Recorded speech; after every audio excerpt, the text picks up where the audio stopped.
All right, here we go. Okay, good morning or good afternoon, everyone. My name is Zhang Hu. I'm from West Virginia University. Today, um, my presentation is relevant to conversion of biomass to value-added products. So the seminar scheduled for 50 minutes. I'm going to talk about 30 minutes, and then followed by the Q&A. So for the students, faculties who are not familiar with biomass, and here it shows the different category of biomass. And in the state of West Virginia, we have a lot of this, the forest wood residue. And then, of course, in the Midwest, a lot of the agricultural, the place, the corn store work, and also in the tri-state around this area, we also planted a lot of the energy crops. Anyway, there's another category of the municipal solid waste. That's not part of my presentation. That's a different category. So today, my presentation will be focused on the woody biomass, which is a part of the MassBio task. And also I'm also going to present some of the relevant biomass research at the WVU, not necessarily the MassBio, but still the biomass conversion.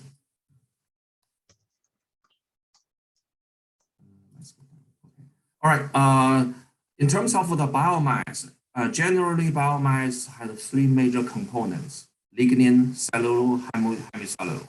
So true, biomass also have some other elements, but those are very small quantity. Typically dealing with biomass, you are talking about the lignin, cellulose, and the hemicellulose. So for the folks who are not in the chemical engineering, the major, so cellulose and hemicellulose, you can use the so-called either called the biological or the biochemical process to convert this into the desired product, because of the so-called sugar structure. Sugar structure means C5, C6 sugars. The most difficult one is on the left-hand side is lignin. If you look at the lignin doesn't have any so-called sugar component. So that means the biological or the biochemical process is very difficult to handle the lignin. So in the past 20 years, U.S. government and also the private industry has funded a number of the biorefinery project. So if you look at the biorefinery, what's the waste coming out from the biorefinery? It's lignin waste. So that's the major issue. And in the MassBio project, we convert the lignin into those valuable product, which I'm going to show you. All right. In general, how do you convert the biomass? So this graph is a little bit blurred, but I can just show you typically the gasification. And this has been done for many years. I mean, even starting from coal gasification. Gasification means you turn the biomass into syngas, which is carbon monoxide, hydrogen. Once you have syngas, all those chemistry will take place.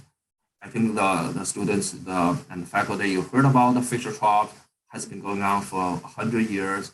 And then you can go through Fischer-Tropsch, you can go to alcohol synthesis, and also all kinds of the reactions. And then you can produce hydrogen as well. Once you have syngas, you can produce hydrogen and then turn the carbon monoxide into CO2.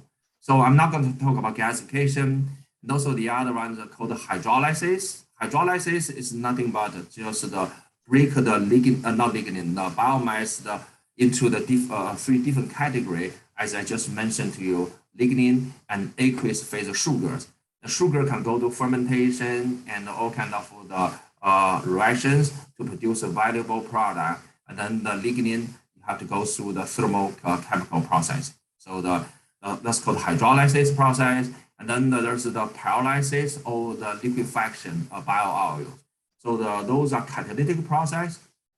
And then I'm going to talk about some of our catalytic process, how we convert the very stable or the tough component lignin into the different materials. So that's the part of my presentation today. All right, so I'm talking about the so many biomass and then energy crops, forest residue in the state of West Virginia, I think we count on, I don't know how many million, probably 12 million tons per year. Or currently, there's so many biomass residue. And also, if you go to the Midwest, before I came to WBU, I lived in Kansas for 8 years. In Kansas, it's famous for the corn store. It's not just a million tons, it's a lot. It's every year. And then you may say, oh, in the country or in the world, there are so many biomass. So what are the challenges in biomass conversion? You say, hey, there's so much biomass, and then let's convert them. Why we use petroleum? Why do we have to use the natural gas? Well, here's this diagram. It shows for the students who have never taken any economics or engineering economics. I believe if you are a chemical engineer, you have to take what you call engineering economics. Oh, you haven't taken it, it's fine. Okay, so let me go show you a diagram. What's the problem of the biomass? So the problem of biomass is the infrastructure is not in place. What does it mean? Infrastructure means harvesting, collecting, and transportation. And if you look at the petroleum has been going on for so many years, more than 100 years, starting from the Rockefeller. If you look at the early days of the Rockefeller, what he did, he actually started from what you call a barrel, using the hose to carry those. It's very difficult. I mean, in the 19th centuries, there are no truck or the pipeline. So later on, he developed trucks and railroad and then pipeline. That's where we are today on the petroleum. Same with the natural gas, the pipeline, right? So biomass, you haven't seen any biomass pipeline because you can't, because it's solid, all right? So the biomass problem is just the cost of the feedstock. So this diagram really shows you, how you make money. So make money means biomass, no matter what you do, you have to pay the price. If someone tell you, hey, did you see in the Pennsylvania and West Virginia, there are forests, those are free. Don't believe them, they are not going free. By the time you basically harvest and take those biomass into the manufacturing site, it's going to cost you a fortune.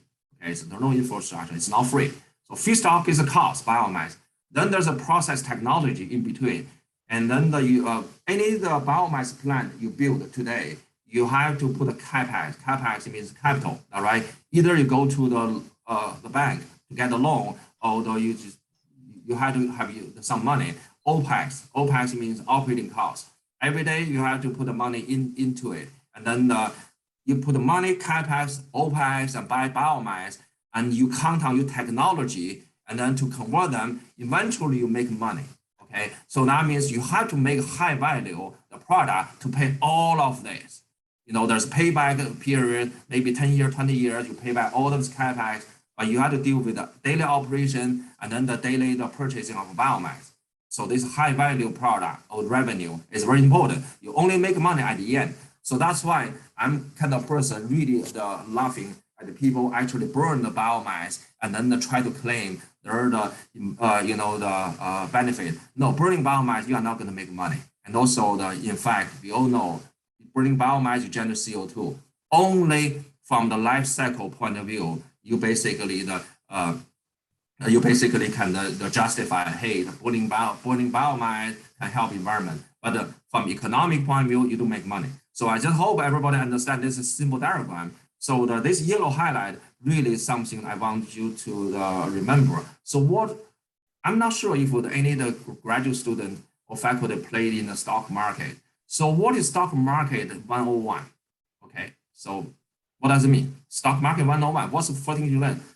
Buy low, sell high, all right? So nobody tell you the buy high, sell low. So what that means, you have to spend the money, buy low, sell high. By the time you cannot buy low, sell high, you have to count on the center part, process technology. The process technology has to keep on pushing the low value or whatever the low quality the material, but at the price to the high value. Anyway, I'm not going to spend a lot of time here. I'm not going to talk about the stock market, but it's any business you are doing, buy low, sell high. Okay, so that's the key of my presentation today. Okay, how do you do this? Okay, one thing we can do is, so what have we done in the last 20 years? Okay, so let me give you one good example of Coca-Cola. So actually, when I work for Coke industry, KOCH, not Coca. KOCH, the Coke industry is America's largest private company. Many people don't know them, but you probably heard about Koch brothers. They are just probably billionaires, probably right next to Bill Gates.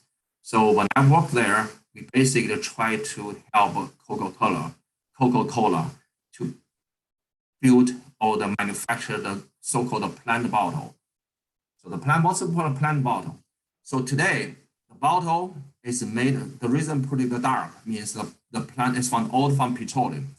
So a few years ago, Coca-Cola found out they can make the plant bottle 30% of green. That means 30% feedstock. I'm going to show you the chemistry. 30% feedstock coming from the green. Okay, so the renewable.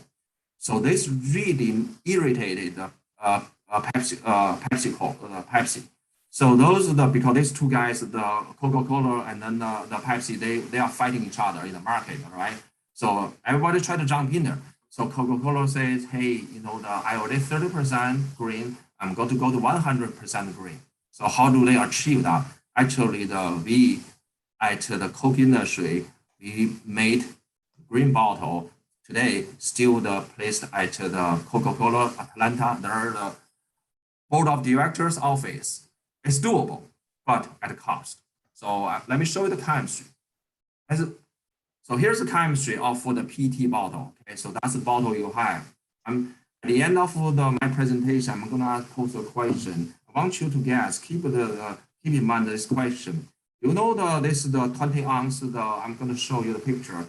How many bottles per day consumed in the world? Okay, look at this bottle. You can see it. Just I want students to have a guess. I'm going to tell you the answer. How many bottles a day in the world on this PT bottle? Okay, so here's the chemistry. So basically, you have PTA, which is the purified tetracyclic acid, which means you have they call it PTA, but it's really there are two carboxyl group on each side of benzene, but it has to be in the para position. Then reacted with the ethylene glycol to form the PET. So the Coca-Cola made this part green from the from corn, which is renewable. But at that time they couldn't make the green because it's from petroleum. So finally, we figure out a way to make it green, but it costs a lot of money. So anyway, we made it. So it's just a matter of cost. So and then also the conversion of the municipal solid to aviation fuels in the MICE Bio project, we do consider turn the biomass eventually aviation fuel, which is a huge market. So I think 2 weeks ago we have a annual review, and then during that annual review we have this aviation fuel discussed, and also the market and how we have the invited speaker talking about how this is important for the aviation fuel. This is one way to make aviation fuel. It's doable. If you look at the property of aviation fuel, they're no different from today's the so-called JPA, Jet A. That's for the civilian aviation fuel use. All the property match. The matter is we have to do this locally, which is reduce the biomass cost, and also have technology allow us to make it cheaper, so we can compete with petroleum. All right, let me shift the gear on what I'm doing at the MICE Bio project. Actually, in MICE Bio project, I'm leading task 3, which is the conversion of biomass to the value-added chemicals. And two professors from Penn State, that is one of them, and also the Steve contributed to this task. So we work together in a team. So I'm leading the bioadhesive. So you may be wondering why the bioadhesive. First, petroleum-derived adhesive based on the aldehyde. So there's a study showing out formaldehyde, the derived adhesive, suspect to cause cancer. So the study is still going on at this moment. when I was at coke industry, we used to study the plywood or the building material because it used the formaldehyde derived adhesive, how that evolve, because once they decompose, they become the monomer rather than the polymer. So it's a lot of debate going on. So now if you look at those toy that the infant, not the little kids, they play because they buy the toy, plastic toy. The plastic toy are, even every time you see the joint adhesion together, they all based on the some kind of the formaldehyde base. So what if we develop or the manufacture the bioadhesive? That means bioadhesive means it's bio derived, and then it's not going to cause any cancer. So at least we can put those into so-called food or the human touch related, like the toys for the small kids. All right, when they buy the toys, the parents will not be worried because it's about derived adhesive. Anyway, that's a thought how we replace it. I don't think the biomass the quantity is enough to replace all the formaldehyde derived adhesive. At least a certain industry you can try. So that's the background of our research. And then here's the chemistry. I'm sorry if I get into a little bit deeper in the weeds if you are not familiar with organic chemistry. So basically, it's bonding. Bioadhesive today is made from protein from soybean only. So we all know the soybean soy protein. They are actually they are very expensive. And then for the graduate students who you are basically drinking those the athletics whatever drink. So if you see the protein, that's not animal protein. That's actually the plant protein. So soy protein actually go to the human and also animals. But unfortunately, some has to be used to make adhesive. So the idea here is, okay, we know soy proteins are expensive. What if we use this so-called biorefinery waste lignin, and then replace the soy protein, and also make it stronger, and not just simply replacing it. We want to see synergy between the protein and the lignin derived material. It's easy to say, but you need a little bit of chemistry or the work to make the lignin that can be reacted with protein. So here's shows chemistry. Green shows the protein soy, and then this orange color shows the lignin. Lignin, as I show in the earlier picture, they are really the polymer structure. We need to partially degrade lignin to form structure like this. So they see there's a phenolic group and phenolic group. So when they dehydrate it, then they form the so-called cross-linking. So the cross-linking is really the very basic process in forming the bioadhesive or any adhesive. So if you look at the chemistry here, so we bond them together. So there's something called cross-linking. We have to create a lot of hydroxyl or phenolic group on the lignin surface so they can attack react with the protein. So this is general chemistry, and also we recently build this is adhesive. I will show you the result. Okay, so here's what we do. So this is typical the autoclave, the high pressure autoclave reactor. When we say we partially degrade the lignin, means we don't turn the lignin into a very small molecule because that's not partial degradation. That's called a liquefaction. Liquefaction takes 2000 psi, but and also the 400 degrees C, and essentially liquefaction, which has been done in the industry, they turn that into the gasoline diesel. We are not. We simply partially degrade at a much lower temperature, 170 degrees C, and 400 psi rather than 2000 psi. So this picture really shows how we build the adhesives, and then on the graph C, that's adhesive. Once we have adhesive, we do the quick testing of viscosity, followed by the wood board testing. Wood board testing means we have to use adhesive and really basically bond the wood board together. And then this viscosity testing individually, and then shows the basically the soy, the protein, the so-called viscosity. The higher the viscosity, the better. That's all we all know.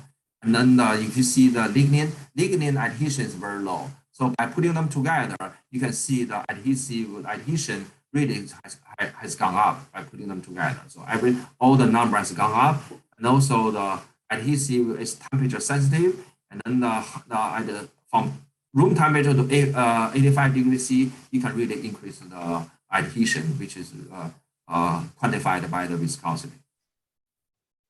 And okay, so let me just shift the gear. I really want to share the relevant knowledge we have learned, and also the practice at WBU.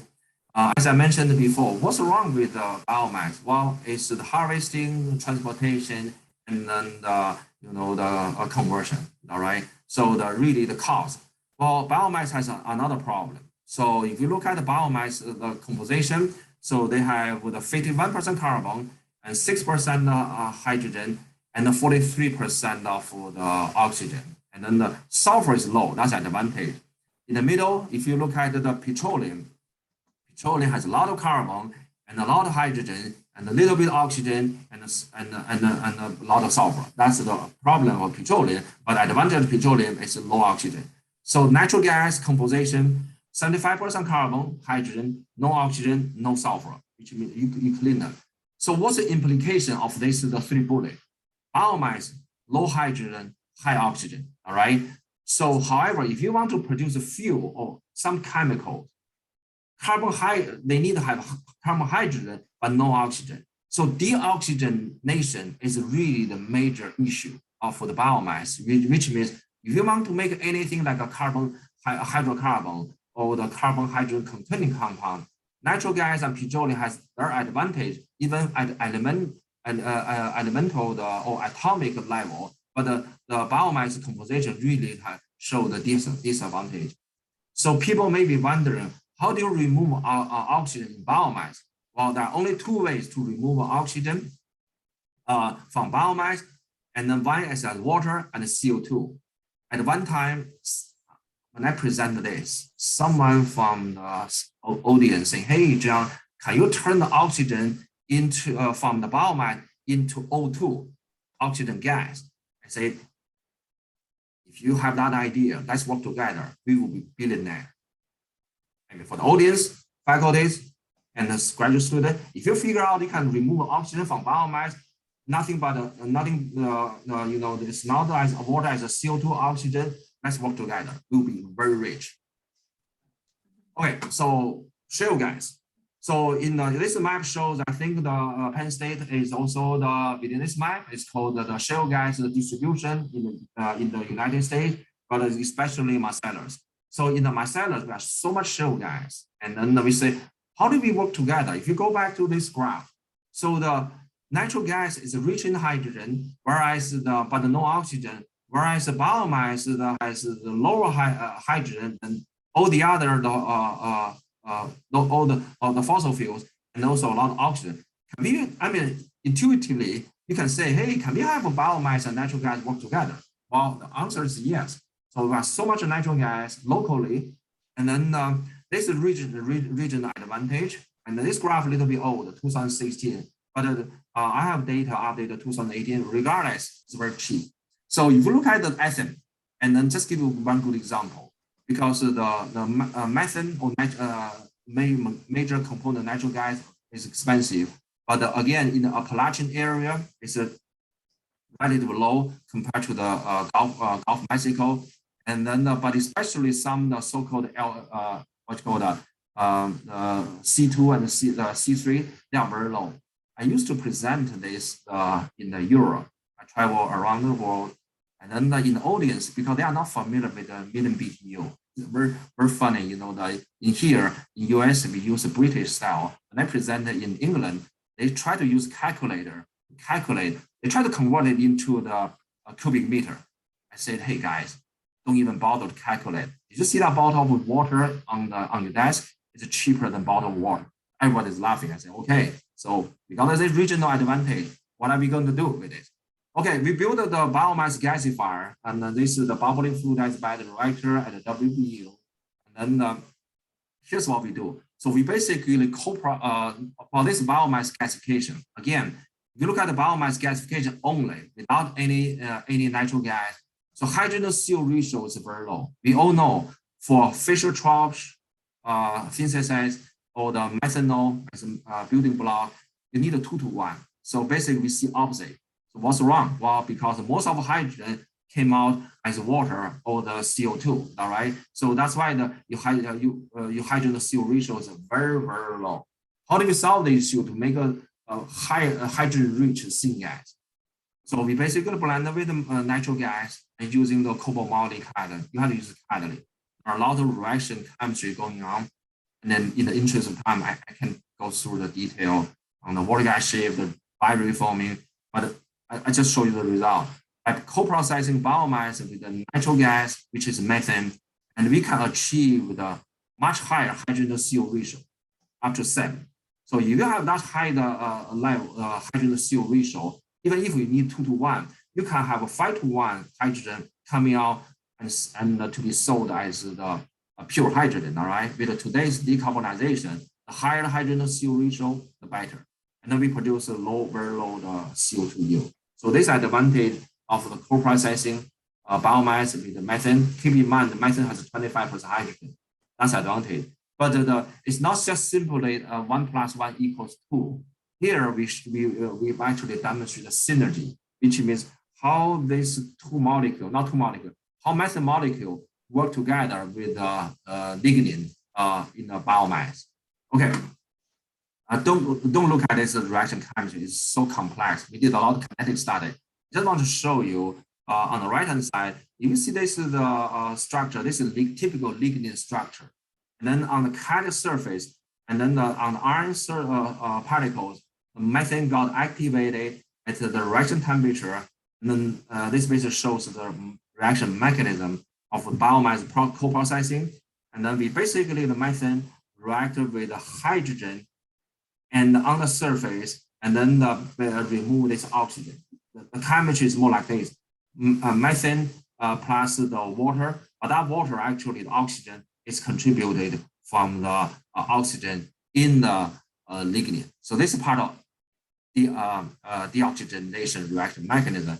Instead of putting the water from the free water, we do not feed in the water, so-called steam reforming. We simply feed it in lignin, but the methane and the surface hydrogen just go and pull out oxygen. So this is the part of the deoxygenation process. All right, and we did a DFT simulation. Again, I'm not going to show you the detail. And then the DFT simulation really shows that we can take the methane, which is every time I show this, the people get scared. What's a flare gas? Flare gas is shale gas. Remember that table I showed you? Some stranded gas we cannot put in the pipeline, and then we have to convert it locally. Otherwise, we have to flare them. So the idea is in the state of the West Virginia, we have so many biomass residue. Why don't we just locally convert them into the high value of the chemicals, then ship those chemicals around the world? So that's the whole idea. We turn the methane, which is in flare gas, into the valuable product. And we did COMSOL simulation just to understand the surface chemistry, how the iron reacted on the surface and activate the methane and the lignin simultaneously. Okay. So if you are interested, we published this paper already. I can show you some of the publication. It's my PhD student did this slide. All right. Well, so one thing that we even do the move the one step further. So I just show you methane and lignin or biomass can be converted, co-processed together. Now we further added the carbon dioxide. So now the reaction becomes biomass, methane, and carbon dioxide. So this is more like a one shot we killed a couple of birds.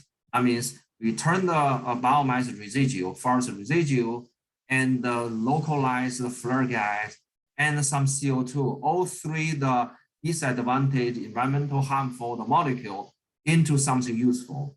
And then I already show you the chemistry on the methane reactive with the lignin. And here shows that we add on the CO2 dry reforming. So there are different reforming going on. One is the methane, the reforming using internal water from the lignin. The other arm from this side, CO2 for the dry reform. Dry reforming means the no water. So CO2 react with lignin to form syngas. By pulling them together, we are making exactly hydrogen to CO ratio 2:1 for the chemical synthesis. So again, we already published this paper, and then we demonstrate the synergy of co-processing the methane, carbon dioxide, and the biomass using the so-called catalytic process. So I think I'm probably I'm in here. I probably just open up for some questions. I'm sorry if I speak too fast, but since we have 15 minutes, I'll be glad to answer the questions. All right, terrific. Thank you so much, Dr. Hu. Really appreciated that and some very interesting things. So while people are formulating their questions, I just wanted to start with one for you. And you had talked about the importance of buy low and sell high. How valuable is this bioadhesive relative to other products that can be produced from biomass? Is it a very high value product, or is it just a little bit more valuable than, for example, the biofuels that are often studied and talked about? Okay, well, that's a good question. Actually, this is very valuable. So currently there's a market on the so-called they don't call this the bioadhesive, they call edible. So that means I think the edible means human can eat. So they basically purely based on the protein, and then the soy protein. They basically in some kind of the food packaging, and also some other I think pharmaceutical use adhesive, and then they basically using this either called bioadhesive or the non-petroleum adhesive. I mean, it's very expensive. I do not on top of my head, I do not have how many it's sold by the kilogram. Okay, so I don't know I forgot how many dollars, but you can tell if they use in food packaging and also in pharmaceutical is I'm talking about order of magnitude the pricing higher than the traditional so-called formaldehyde adhesive. So formaldehyde adhesive, I think they're sold by tons. This is sold by pounds. That's different. So I can tell you. I just don't have. I used to have those numbers, but it's not on top of my head. Okay, terrific. We have another question here typed in by Karen Olmedo, and she's asking about are there environmental implications related to utilizing methane from natural gas as part of the biomass conversion process? We talked a lot about sustainability, and sustainability seems to be more and more important and more marketable. Are there issues related to utilizing kind of a hybrid approach where you're utilizing renewable and non-renewable resources? Very good. I think basically when people talk about the fossil fuel, so they put coal, petroleum, and the natural gas into fossil. Okay, so what's the problem? I mean, in today's decarbonization world, what's the major problem of fossil? CO2, all right? So okay, so that's one thing. Another thing is the so-called other emissions, SOx, NOx, and then but the key is, I would say, to classify the natural gas as a fossil, that's correct because of fossil. However, if you find a way to utilize the natural gas without emitting CO2, you win the game. You heard about blue hydrogen, all right? Blue hydrogen means from the natural gas produce hydrogen without emitting CO2. You still win the game. So nothing wrong with the natural gas being classified as fossil, but the key is you have to look at the reality, how you are going to handle this. So my answer to your question is look at what we did. So basically, what we do is look at it. So we basically saying, hey, the co-processing the methane and biomass, we put the methane in there. So there's a CO2 emission. Now you see what we do, we put the CO2 back, whole process.